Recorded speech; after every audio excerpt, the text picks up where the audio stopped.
اگر یہ مطلب نہیں ہے تو پھر کیا مطلب؟ آپ بتاؤ نا. آپ بولو. نہیں میں نے تو بتایا اور مفسرین کے حوالے بھی دیے اور ایسے لوگوں کے جو آپ کے یہاں بھی قابل عزت اور قابل احترام ہے. آپ جو بتا رہے ہیں یہ مطلب ہے. یہ مطلب نہیں ہے کیا؟ صحابہ نے جب تابعین نہیں یہ مطلب نہیں ہے مفتی صاحب. کیا یہ مطلب نہیں ہے؟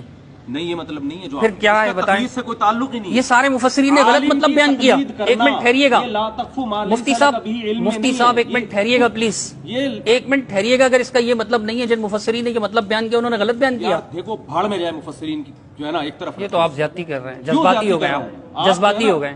احترام کے خلاف ہے یہ جملہ. احترام کی بات کیا کر رہے ہیں آپ؟ مفسرین کی طرف مجھے لے کر آ رہے ہو یار. ایک ایک عبارت میں پڑھ پڑھ باڑ میں جائیں تو سخت جملہ ہے. آپ غصے میں ہو گئے. آپ بات کر رہے ہو قرآن و سنت کی, میں صحابہ کی بات کر رہے ہو بیٹھ کے.